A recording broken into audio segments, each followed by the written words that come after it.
I'm Peyton, I'm an alcoholic. No matter how many times you get up here to speak, it's always nerve-wracking. It is always nerve-wracking. And then when you get here, they're like, oh, we want to record you. And I'm like, joy, thank you, I'm excited. Fortunately, I've been busy enough that I haven't had time to plan my story for you. So you're going to get it as it comes. I'm a little nervous when my higher power steps in, because I'm just a vessel tonight.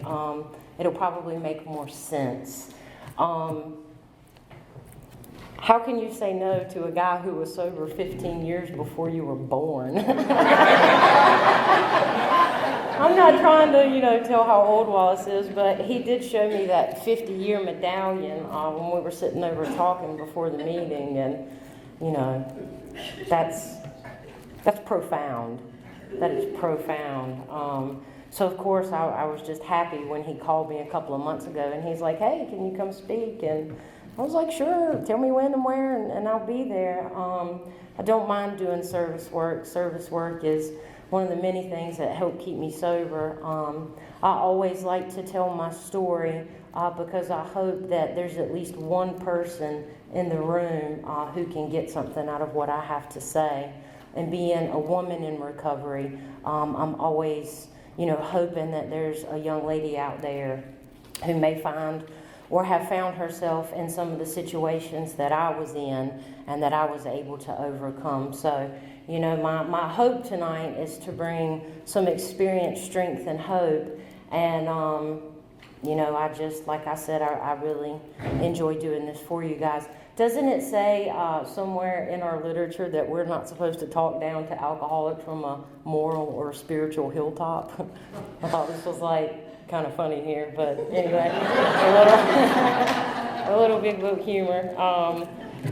Anyway, I'm supposed to tell you in a very general way what it was like, what happened, and what it's like now. My sobriety date is March 14th, 2009, and that was about 6 days before my 30th birthday. So there I'm telling my sobriety date and my age. And for those of you who aren't mathematicians like myself, I've been sober about 5.5 years, and I'm 35 years old. I am a mother. I'm also a career woman. I have a husband, I have 2 stepsons, and then I have my son, I have a dog, and I have a guinea pig that's getting ready to go bye-bye. Because I didn't want her, and I'm tired of taking care of her. But, before I found this program, I had a good life. I had good parents. I had hard-working parents. My dad was a metal worker, and my mother was a surgical tech in the OR. So they worked long and hard hours, and I had a roof over my head, I had food on my plate, I had clothes on my back. And I'm not going to say that I was spoiled by any means, but I will say that I had all of my needs and some of my wants. By not spoiled, I would say when I was 16, my mom said, if you want to drive, get a job and pay your insurance. So, that's what I did. I have one older sister. She's 5.5 years older than me. And, growing up off and on over the years, we had your typical sibling relationship. And it wasn't until I got about 18 that we started, getting along more. That was probably, booze related. But just the other weekend when I was home visiting, she and I were doing some grocery shopping in the store. And she was like, at what point in all that we've been through and in everything that we've done, the drinking and the partying and the fighting, she said, how did we get to this point where our relationship is as good as it is today? And I just looked at her and I said, exactly why. I said, God and AA. And she just, kind of threw her hands up, and we went back to giggling and shopping. That's what we do. We like to eat. I eat to live. No, I live to eat. That's what it is. But I was a good kid growing up. I really wasn't, off the wall. When I was in school, I made good grades. I was always very involved in extracurricular activities, both, in sports and academics and, programs in school. I was a busy kid. I learned at an early age that Well, it could have been because I had an older sister who did all the wrong things and got in trouble for all of them, so I had a guideline to go by of what not to do. But, I was really good at being good. Like I said, I made good grades. I didn't get in a lot of trouble. So because I had this little bubble going on of the good kid, I was able to really get away with a lot of bad, that mom and dad did not know about. Of course, my problems didn't become apparent until many, many years later. My parents are not alcoholics. My sister is not an alcoholic. Excuse me. My sister's not an alcoholic. I don't have too many family members that are alcoholics. I feel that I was born this way. Nothing traumatic happened to me that I felt like, I just needed to drink over or anything like that. I was just a normal kid from a normal family. And the first time I ever put any alcohol into my system, I loved it. I can remember when my dad did drink, he would drink Tom Collins. And I'm sure some of y'all have had that, but it was a sweet and sour and bubbly drink. And I loved it. I was like, ooh, that's good. It was kind of like a little treat. If my parents had known then what they were going to know years down the road, then, they probably wouldn't have let me do little things like that. I'm going to move on up towards into high school. When I was in high school, again, I was that good kid. And I was able to mix with every crowd there was. I could hang out with the more popular kids. I could hang out with the less popular kids. And I really liked to hang out with the misfits because those were the ones that did all the things that I wanted to do.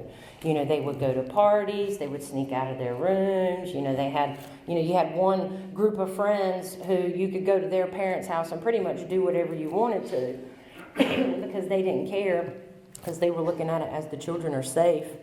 But, I got into whatever I could get into. Didn't make a difference what it was. I will say this, drugs are a part of my story, but out of respect for the program, that's something that you never hear me talk about. If you're ever curious or want to know, see me after the meeting. I'll be happy to give you those details. I say that because a lot of young people that come into the program over the last few years, a lot of them aren't, the true textbook alcoholic. Most people these days are dually addicted. And if you read through the big book, you can catch, in the personal stories and in the first 164 pages, you can catch little blips of things like that. But again, this is the program of Alcoholics Anonymous. So everything from my story, I'm going to talk about alcohol. My very first sponsor down in Fayetteville, I had a really hard time with, what do I call myself? And she said, you can say everything you need to say about who you are with alcoholic. And I left it at that. She said, you know what you are, and I know what you are, and God knows what you are, and that's all that really matters. So I was like, okay, no problem. That was solved.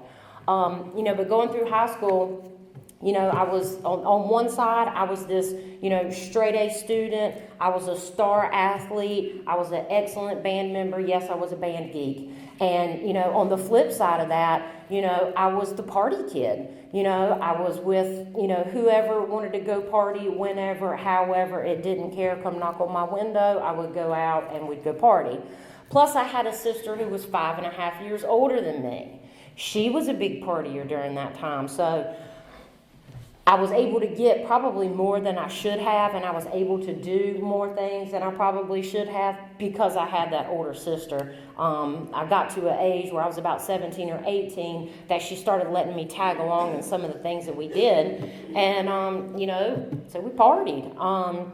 I grew up about 3 hours east of here in a really small town called Chocowinity, North Carolina. It's about 20 minutes east of Greenville, North Carolina. And if you know Greenville, then you know ECU. And I think at one point, ECU was rated like number 4 of the top 10 party schools in Rolling Stone magazine. So we spent a lot of time downtown Greenville because, at that time it was just party. While I was in high school, I had made the decision that I wanted to go into the military. I wanted to get away from the small town that I was in, But yet, I didn't want the umbilical cord completely cut, so the military seemed like a safe thing. They fed me, they put a roof over my head, and for the most part, they kept track of me. So that was my way to get out of the house. Excuse me. Again, growing up in a small town, I really wanted to travel the world, and in the military, I really got to do that. So I wound up enlisting in the Marine Corps. How did I end up in the Marine Corps? I ended up in the Marine Corps because I played trumpet and French horn really well. And I know it sounds silly. The recruiters, they come by at lunchtime when we were in high school and they talked to us and this, that, and the other. And a couple of recruiters gave me a couple of tickets to go out to ECU to hear the President's Own Marine Corps Band. If you've never heard them, pull them up on YouTube. They are absolute, total, and complete perfection. So I was all about that. I was like, oh yeah, I want to do this. And so I started preparing, to go in the military. I'd already enlisted into a delayed entry program. I was working on my music and, practicing extra hours with my band instructor when I was in school. And for the most part, the stuff that they were asking of me was pretty easy. It was things I had been doing for years. I grew up playing the piano and then went on to trumpet and then found the French horn and really fell in love with that. And so I really got to thinking, I'm approaching about 6 months out before I graduate and get ready to go into the military. And I was reading over some stuff, and I was like, 600 to 800 performances a year. That's like 2 to 3 performances a day. And I was like, I really like music, and I really like playing my French horn, but that says to me, I'm getting ready to eat, sleep, and breathe music. And I was like, I just don't know that I want to do that. So, had a talk with my recruiters. We switched around some stuff, and I wound up in Beaufort, South Carolina, in an F-18 squadron. I was a support. I know it's like big change there. I was a support equipment manager for that squadron. All the technical equipment, the ground support equipment, things of that nature that were used to maintain the aircraft. I was in charge of all of that stuff. They put me in charge of like $10.5 million worth of gear, a little alcoholic like me, but they didn't know that at the time. I bring up the military, A, because I'm proud to be a Marine, and I know there's one in the room, so Semper Fi. I'm proud of that. I'm proud of our members of the armed forces. They do a thankless job day in and day out. But, I went into the military, and that's when my drinking really took off. Again, I was away from mom and dad. A lot of the countries that we went to, the drinking age was only 18. It was still 21 by military standards if you got caught. But, I was really good at what I did, so I only got caught like twice. So, anyway, the thing about the military is, it's a culture in itself. We worked hard, therefore we felt obligated to play hard. And being that everyone that I was around drank the same way that I did not know I had a drinking problem. Even though, while I was in the military, I had 2 infractions. One was kind of a smack on the wrist. I got busted for underage drinking the first time. And I got sent to this alcohol abuse class, and I even got this cute little certificate that I could take home saying that I had completed it. And I'm kind of getting over a cold, that's why I keep coughing. It's kind of hard to talk. But the second one, I had gone up for a meritorious promotion board. This was going to allow me to advance in my grade and in my pay without serving X amount of time. So I go into this board, and one of the main questions that they asked at the end of this drill was, how do you feel about underage drinking overseas? So, me being the good Marine that I was, I told them exactly what they wanted to hear. Oh, you shouldn't do it, the rule is, and blah, blah, blah, and if you get caught, you should be, iron fist of the law, you should be punished, and da-da-da-da-da. So, I went on about that, and then they asked my opinion on that, and my opinion was if I was old enough to fight and die for my country, I was old enough to have a beer if I really wanted to. Needless to say, I did not get the meritorious promotion, which was fine. But I went out that night with a group of friends, and we went and ate dinner out in town. This was overseas in Japan. We went and ate dinner out in town, and had a couple of beers with dinner. I was by no means, even close to being drunk, because it was cheaper to come back on the base and drink at the E Club. So that's what we were doing. We went in town to eat, and we were coming back in. And as you walk through the front gates, the MPs are there, and they're checking IDs, and, they're asking, have you had a drink? Have you this? Have you that? To the underage people. And one of the guys that was coming in with my group, he went ahead of me, handed the guy the ID, and he was like, have you had any drinks? He was like, I had one with dinner. He was like, go straight to the barracks, don't go home. So I was like, okay, let's try this honesty thing, right? So he comes up to me, how many drinks have you had? I was like, one with dinner. He was like, I need you to step over here. I'm going to have a car come down and get you and take you to the MP station for a breathalyzer. And I was like, I was screwed. I was totally screwed. My gunnery sergeant came to pick me up, and he was so mad at me, he couldn't even look at me. Of course, I blew. They could tell that I had been drinking, and by the time all of this got settled the next week at work, I had been ripped from one end of that squadron down the other. I got my rank busted. I got pay busted. I got put on 6 months of suspension if I had any infraction whatsoever during that 6-month time frame. They were going to bust me and take pay again. So, they took literally what I said in that meritorious promotion board and basically threw it in my face. My officer in charge screamed at me and threw things at me. He was so angry, he brought me to tears. And a couple of days later, he came back to apologize to me, and I told him, I was like, well, sir, my dad's never even screamed at me like that. And so he owned his part and went on about that. I did manage to get out of the military with an honorable discharge. I did my 4 years and got out. Before I got out of the military, I did marry a guy that I had met while going through a leadership training course. This gentleman and our relationship was totally based off a big party.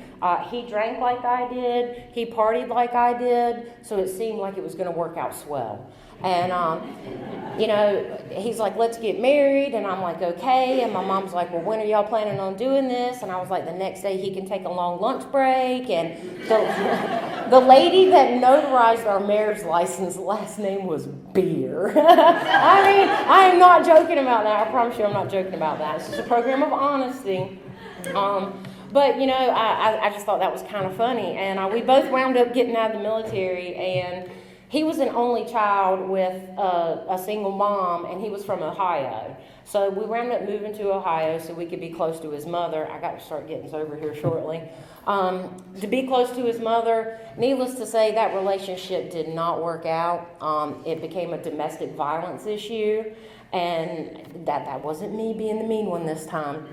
And I eventually, just packed up my stuff and left and moved back here to North Carolina, and that was the end of that. About 6 months after my divorce, I met this other gentleman that I actually knew and grew up with back home. And, one beer led to another, and we had a child.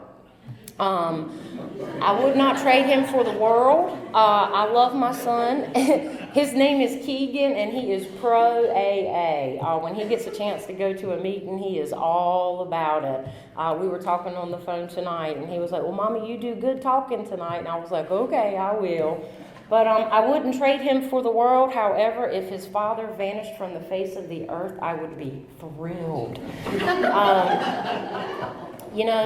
I've worked really hard to go back and straighten out my past, to resolve my resentments, and to live as happy and joyous and free as I possibly can. But this guy is the one person on the planet that I open my buttons up for. And he's like, and he's just pushing them. Fortunately, this program works so well. With diligent practice, you can learn how not to open up your button panel. And I've learned to do that. And I say that because, he and I, our past being what it is, I haven't said an ugly thing to him. I haven't raised my voice to him in 2 years. And this is a man that steady pushes my buttons. After we had our son, I broke up with him. And this was about the time that I was deciding, okay, Peyton's got serious problems, and Peyton needs to get some help. I had been to doctors. I had been to therapists. I had been to treatment centers. I had been to outpatient treatment centers. I had been to intensive outpatient treatment centers. I had been to detoxes. I tried the church thing. I tried doing it on my own, and I couldn't stop. So I tried for a period to get sober. The most I was able to do was to put together about 8 months during that time period. When I finally decided to completely call it quits with him, he goes to the court system and deems me an angry, gun-toting alcoholic who was homeless and did bad things for money. I had to kind of PG that. And I lost custody of my son. So that brings me to the point of where I decided to come into these rooms. At my best as an alcoholic mother of a 2-year-old child, I would get up in the morning from drinking. I would put a cold Pop-Tart on a plate. I would put a little cup of milk out and leave my 2-year-old in a wet diaper and turn the TV on the cartoons and go lay back down in my bed and sleep off my hangover. That's where my alcoholism took me. Am I proud of that? No. Is it the truth? Yes. Have I met other people who were similar to me in my situation? Yes. My first sponsee that I had in the program told me when I decided to give up temporary custody of my child, she felt that that was the most selfless thing she had ever heard an individual do. Because at the time, my child needed a mother who loved him, who cared for him, who would feed him, who would love him, and I could do none of those. I couldn't take care of myself. I had a job because I had a really awesome boss who knew about my situation, knew what I was trying to do, and knew about the circumstances that surrounded it. So she didn't fire me. Did she come to my house many times, knocking on my door, wanting to know, what are you doing? Yeah, she did that. Because I was partying from the time I got up till the time I went to bed. People half my age, it didn't matter what you put on the table. I was putting it in my system, period. It didn't matter. At that point, my last name became More. The more I could put into me to fill that hole and to fill that void that this disease had created within me, then I was all about it. I was literally a shell of a person. My family, my sister had disowned me. The only reason my parents were still paying my rent in my 1-bedroom apartment was because they refused to let me back into their house and they refused to let me be homeless. They had even gone to the point where they changed all the locks on all of their doors in their home because I got really good at picking locks. And I was able to get into their home and do things that I'm not proud of and take things, steal, lie, cheat, you name it. I did it. Whatever it took to get to that next drink, I did. I had a 15-year run of drinking. And it took me to places that I swore I would never go. I found myself doing things that I swore I would never do. When I finally accepted the fact that the alcoholic life that I was living was the only life that I was going to know, God intervened. I never cried out, oh, God, help me. I didn't have one of those moments, nothing like that. I just flat accepted, this is my life. This is how it's going to be. And I bring this and I read something out of it every time I speak because an angel came to me. A gentleman, I worked at Starbucks during all this time, and a gentleman who drove a taxi used to come in every day, a couple of times a day, and it got to the point where I just gave him his coffee because I knew him, and for whatever reason, I was able to talk to this guy, and it was the only person in my life at that time that I was able to be gut level honest with. I don't know why that was. Probably because I related to him, because I had heard him make the comment that he had some of those similar problems, and he also found a program that had helped him, and he listened to me. And that's something that I've learned today, is that what everybody needs is somebody to listen to them. And I try to be that for so many people today. But this gentleman, he comes in one day, and I'm working, I'm hustling around, I'm busy, and he says, "Here, you might find this interesting." I never saw the guy again. I go home that night, and I was flipping through this BS, which is the Daily Reflection. I didn't know at the time. And I just started flipping through and looking, and I've always had to be the different person, always had to be it. So I read the leap year Daily Reflection. And I always read it when I speak, because it's only read once every 4 years. And it is so profound. It is so profound, and I'm not going to read that until I'm almost done, so y'all have to wait for that little goodie. Anyway, one thing led to another. I'm in the process of trying to put myself in treatment. I had been working for 2 weeks to get into a treatment facility. They were like, "Well, we can't take you," so I found another one to go into. I'm going through custody issues with, my ex and my kid, and I'm taking court-mandated drug tests, and so I'm having to go whenever they call, to go do the urinalysis. And I was doing a good job, I was doing, my alcoholic thing, but at the same time I was doing it smart, because I made sure that I was clean when I had to go take these tests. It never dawned on me that they would take a hair follicle sample.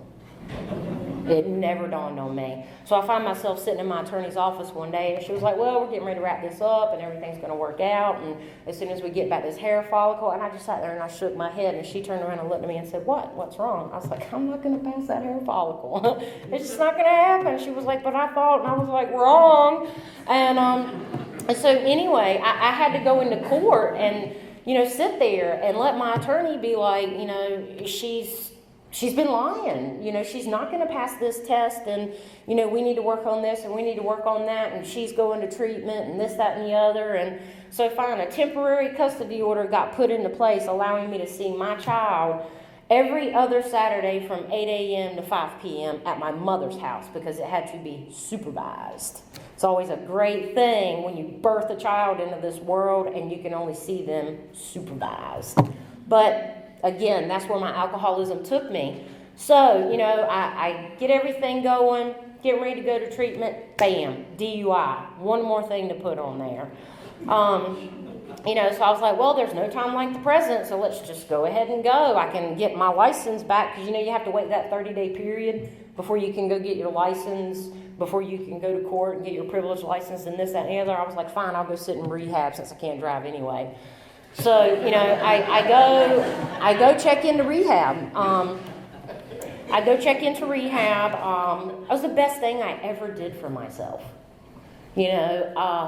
I guess it's because I was just ready, but it was such a good thing. I was that alcoholic who, though there was an AA meeting a block away from the apartment that I lived, I couldn't walk that block to that meeting, even though I had exposure to the program, but I could walk 4 blocks to the liquor store or to the convenience store to get me some booze or some beer or just whatever. Couldn't make it to those rooms. I needed to be locked up from people, places, and things, and so that's what I did. So I go to treatment, I get sober, I decide what I'm going to school for, and this is what Wallace and I were talking about. I'm in a drunk conversation just before I went to rehab and all that, and a friend of mine's like, "Yeah, I know somebody that puts makeup on dead people." And I was like, I could do that. So I looked into it, and that's how I ended up in Fayetteville. Fayetteville is the only school in the state for funeral service education. So I moved down to Fayetteville, and that's what I went to school for.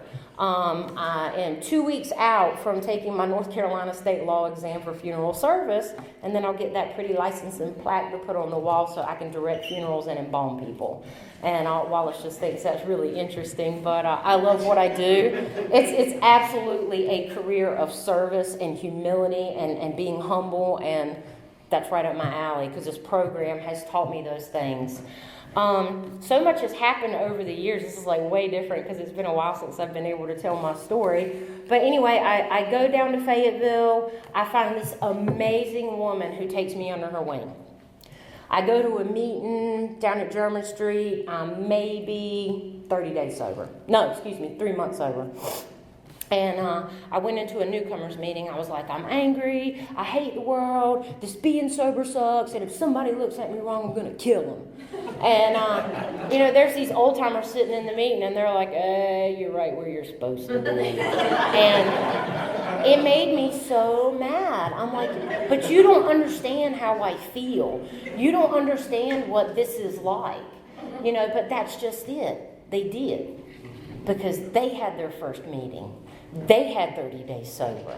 They struggled. They hated the world. They wanted to kill people. They wanted to give up. They wanted a drink. And they stuck it out, So anyway, after that meeting, this lady who ended up being my first sponsor, she's like, look, there's a meeting down here tomorrow morning. I want you to meet me at it. I was like, fine. So I went to that meeting, showed up the next morning, and she was there. Somebody told me they would be there for me, and they actually showed up. I was floored. I was like, wow, everybody runs from me, but this lady's like, hey, come here, let's hang out. So anyway, go to this meeting. After that meeting, she gives me a few phone numbers. She was like, okay, when you leave here, I want you to call this person, and when you're done calling them too, I want you to call me. And I was like, fine. So I called this one lady. I did not know these people. I had seen their faces, sat with them in a meeting for an hour, and then we disappeared. Called this one lady, and I was like, hey, this is Peyton. I'm new. I'm calling because I was told to. Bye, and hung up the phone. Got on the next one. Hey, this is Peyton. I'm new. I'm calling because I was told to. Bye. Hung up the phone. And then I called Jackie. I was like, I called those people. So anyway, she was like, all right, fine, good. This woman wound up being my sponsor. I finally asked her. She said yes. She helped me lay this foundation in this program. She took me through that big book, page by page, paragraph by paragraph, sentence by sentence, word by word.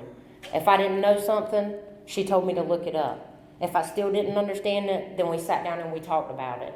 She took me through the steps, step 1, 2, 3, 4, so on and so forth. I finally did my 4th step with her just around my first year of sobriety. I was getting ready to celebrate my anniversary, and she wasn't shocked or appalled by anything. What I can say about that 5th step is that weight, that nearness to my Creator.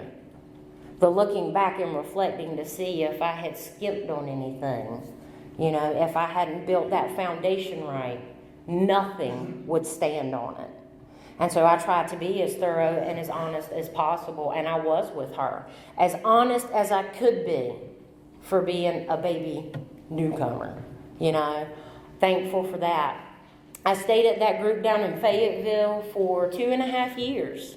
And it was time to move on, so to speak.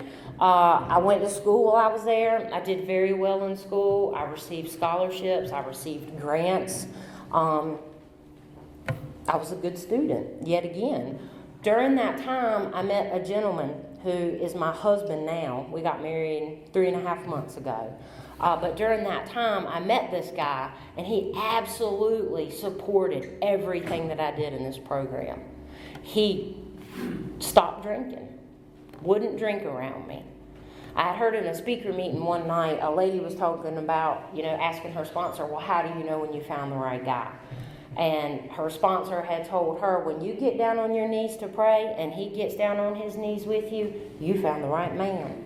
Well, one thing led to another, and when we decided to spend the weekend together, I got down on my knees to pray one night, and he got down on his knees beside me.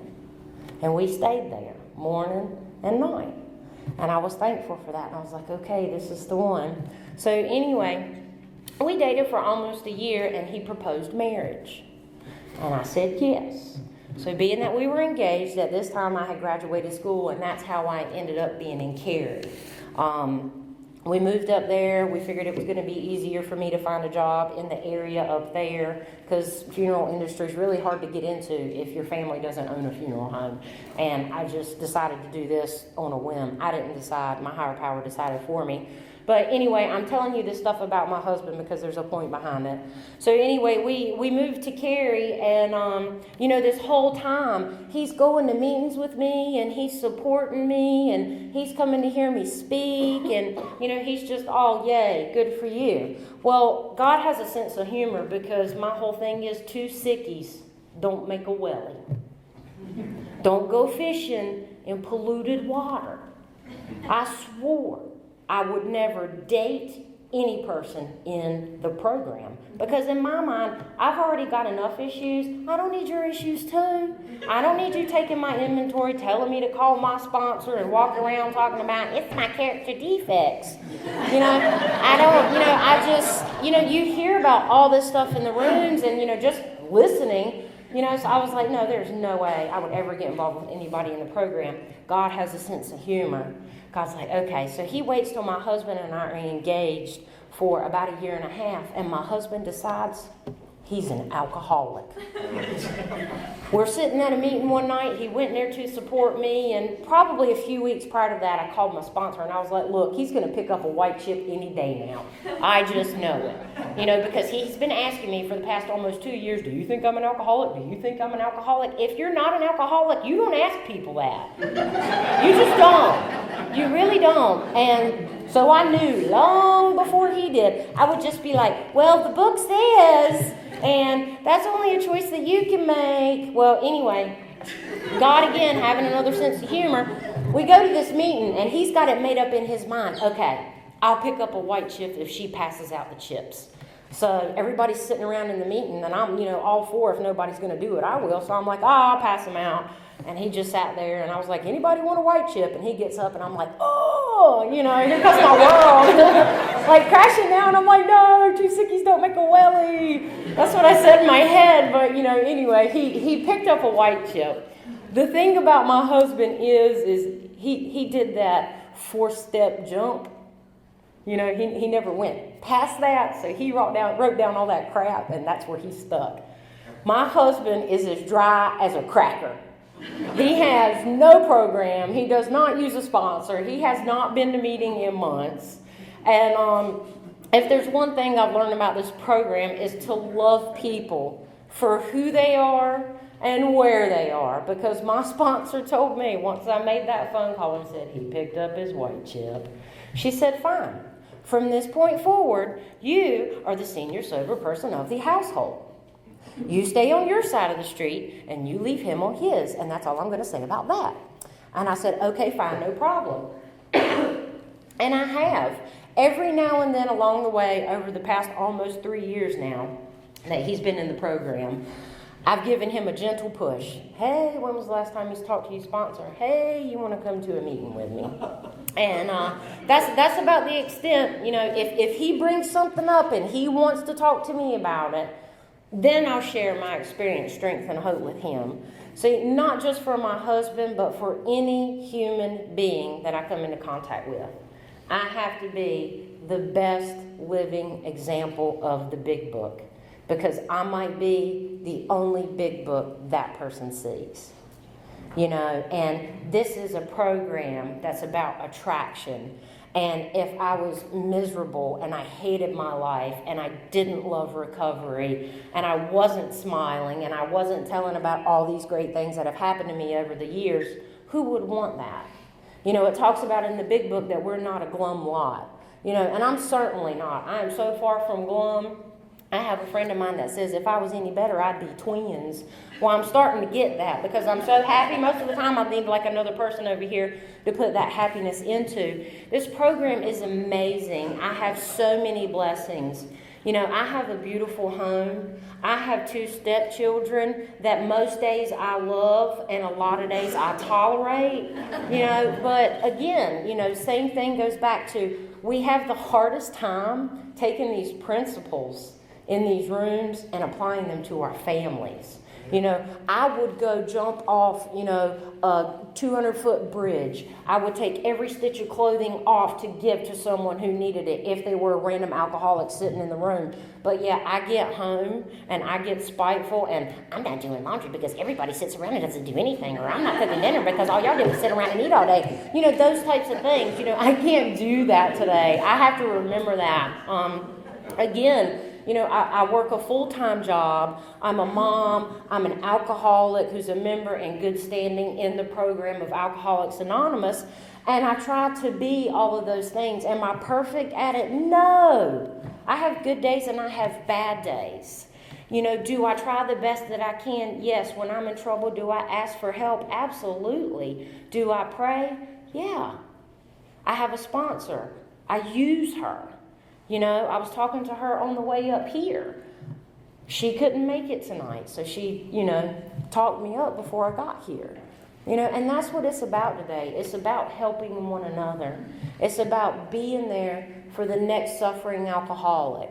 It's about suiting up and showing up. Don't pick up the drink. That's the only responsibility a newcomer has, is do not drink. If you're new, don't drink and go to a meeting. Everything else will fix itself. But as my first sponsor would have said, you got to give time.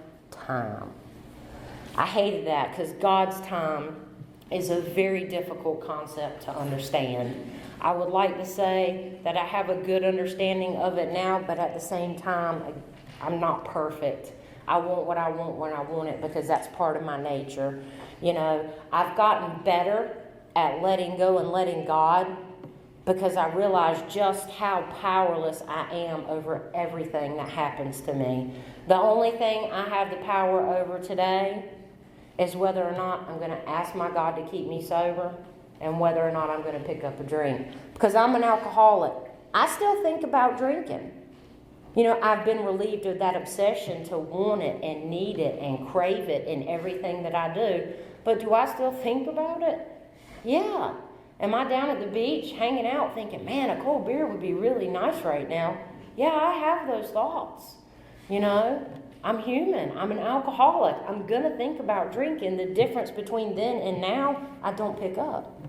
I don't entertain that thought. I take that tape and I play it the whole way through.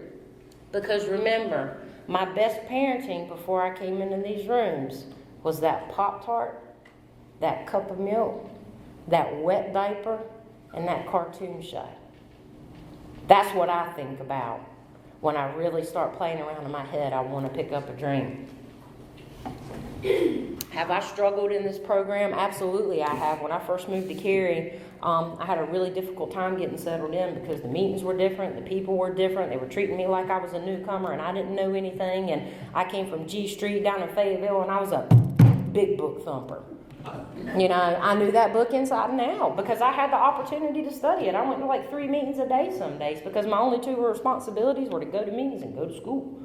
So I could do those things. I wasn't able to do that when I moved up there. I'm not able to do those things now. So I had a really big adjustment period. I've got a job that I've got to work from 9 to 5. In the field that I'm in, sometimes I get a call at 3 o'clock in the morning. Sometimes I'm at work till 9 or 10 o'clock at night. It just depends because when a family's in need and I have to go, I've got to go. I don't get a choice over that. That's part of my job. So I'm not always able to make a meeting every single day. There are some weeks that I'm not able to get to a meeting, but I have tools. I have literature. I have prayer. I have a sponsor, and I have a network of women that I stay in contact with on a regular basis so they know where I am. If you don't get too far away from AA, you'll be all right. You got to stay in the middle because it's when you start sitting at the back and you come in late and you leave early. If you're struggling and we don't know you, we can't help you. That's why we offer a white chip. So we can get to know you, so we can love you until you learn to love yourself because that's what I needed. I did not love me. My whole life, I know my parents gave me unconditional love. What I know it to be today is they gave me structured unconditional love because they were my parents. They had to set rules. They had to set boundaries. I didn't like them. What I got in these rooms was you people loved me at my absolute worst. You loved me back to health. You loved me to the point that I was able to love unconditionally another human being. Because that's what our main problem is in these rooms, is our utter inability to form a true partnership with another human being. I see that unfold in my life day in and day out, mainly with my family, because it's not just about me anymore. It's not about me anymore. I have two purposes in this program. My primary purpose is to stay sober and help another alcoholic achieve sobriety. My real purpose is to be of service to God and other human beings. And service comes in many ways, and it comes in many forms. And the question is, when I'm presented with those character opportunities, what am I going to do with them? Character is not about what you say, it's about what you do. It's about what you do when nobody's looking. So like when I go home at night, well, let me take that back. When I go home tonight, after I've talked to y'all, on my way home, I'll be on the phone with my sponsor to let her know how I felt things went tonight. When I get home, I'll review my day, because that's what my 10th step said I should do. If I find something on the negative side, then when I wake up tomorrow, God willing, I will correct that situation. You know, I'll get on my knees and I will thank the God of my understanding for keeping me sober one more day. I'll call my mama and I'll tell her I love her, because that's part of my amends. I call her every single day, because there were many, many, many nights that she sat up wondering, where was I at? What was I doing? Was I in trouble? Was I in jail? Was I hurting? Was I bleeding? She doesn't have to think those things anymore. She knows right where I am. She knows right what I'm doing. And I'm thankful for that. That's what this program has given me. It says, the first sentence of how it works, rarely, look up the word rarely. Everybody's got a smartphone these days, look it up. Rarely have we seen a person fail who has thoroughly followed our path. What path is that? I didn't know all these things when I first came in. That path is the first 164 pages of the big book. It is the 12 steps. It is the spiritual principle that lies in each one of those steps. It is the 12 traditions. It is the 12 concepts. It is sponsor, sponsee. It is God. It is one alcoholic working intensely with another alcoholic to achieve sobriety. You know, I had to learn all of these things, because it was like Japanese when I came into these rooms. The answers are here. This program works. It's the people that do not. It's been proved. If you look at these steps, you will see they are written in past tense. They are in past tense because they have been tried, they have worked, and they do not need to be adjusted. So when you think you're working the program, open your big book and see if you're working the program or your program. Because your program found you that seat you're sitting in. That's what happened to me. You know, I was at my end. I was at that jumping off place. I couldn't imagine life with or without alcohol. And at that time, a God of my understanding found mercy. And He shed His grace on me. And I found my way to these rooms. And I have not had to step out of them yet. I say yet because I could walk out of here tonight and pick up. I'm no different than the person that picks up a white chip tonight. All I really have is this moment right now, today. You get out of your recovery what you put into it. Half measures availed us nothing. So I need to wrap it up. I'm going to read to y'all my favorite daily reflection And maybe I won't cry because sometimes I do. So if I do, pardon me, because I did not put on my waterproof mascara.